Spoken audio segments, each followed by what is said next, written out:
So ito mga Dabarkads, may panibagong good news po ulit.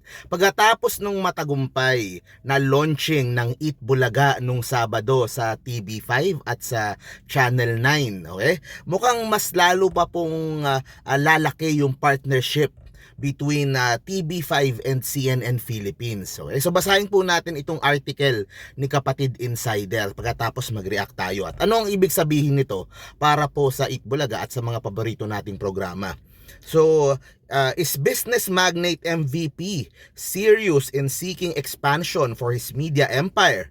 This is the million-dollar question after an article from Bilyonaryo was released within this week. So, according to the report, Pangilinan seeks to expand their partnership with Nine Media Corporation. Yon, a media corp owned by the Tieng family, Solar. So, based on the article, aside from seeking a full simulcast of the games ng PBA and Eat Bulaga, so dito full simulcast, ibig sabihin ba nito pati yung mga weekdays ay lalabas na din sa Channel 9, okay? The Pangilinan Group also seeks to simulcast some news programs of One News, TV5's cable news channel on CNN Philippines. O some programs of One News as well as 1PH ay nagpaalam during the last week of 2023. So kaya ba nagpaalam yung mga yon, lilipat sila sa Free TV, sa CNN Philippines, sa Channel 9. So mukhang mas nag-i-integrate po yung partnership nung dalawa. So sa akin magandang development po ito kasi of course, tuloy-tuloy yung pagpapalaki ni Boss MVP. This last year, Luzon, nagkalat ng maraming mga transmitter. I believe this year, Vismin, magro-roll out ng maraming mga transmitter para mas lumakas yung pong ratings ng TV5 lalo.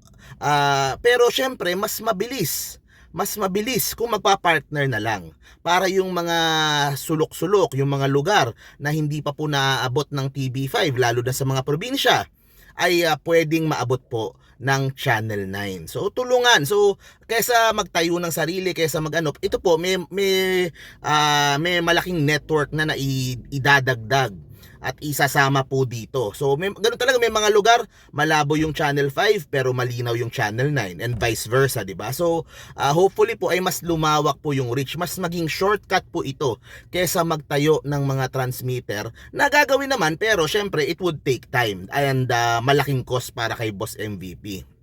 So, para sa akin po, this is a very good development and tuloy-tuloy po yung partnership ng RPN at ng TV5. So, according dito sa article, may posibilidad siguro na baka pati weekdays lumabas na din sa RPN 9. Okay, mukhang maganda yung naging kanilang feedback nung Sabado sa RPN. So, hopefully po ay simula pa lang ito ng magandang partnership. The media landscape is changing. Kailangan pong mag-adjust, kailangan pong magpalakas, and hindi na lang po ako magtataka kung magulat na lang tayo yung TV5 ay kaya nang makipagsabayan ng reach pagdating po sa number 1 ngayon sa bansa na GMA. Okay, so abangan po natin yan. Tapos may mga lumalabas din na mga baka yung ABS-CBN magkakaroon na din ng sarili ulit na na franchise. So ibang usapan yun, pag-usapan din natin mamaya.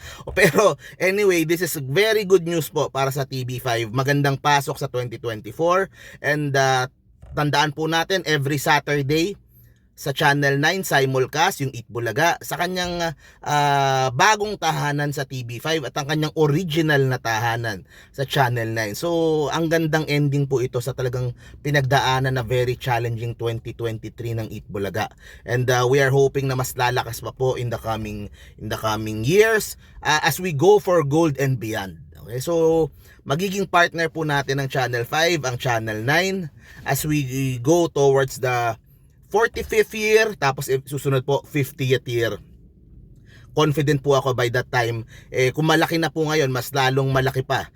Who knows, baka by that time number 1 station na sa Pilipinas ang TV5. So hindi po ako magtataka dahil siyempre sa commitment ni Boss MVP, sa kanyang husay nung kanyang mga management people, and of course yung kanilang move na pagkuha sa TVJ at Itbulaga sa TV5. So baka yun ang sinasabi natin yan parati, ayaw maniwala. Yan ang magiging spark para eventually maging number 1 ang TV5 sa buong bansa. Okay, who knows, baka pag sa golden anniversary ng Itbulaga, number 1 na ang TV5. Maraming pwedeng mangyari in 5 years. So thank you very much guys. See you po sa next video po natin. Bye-bye.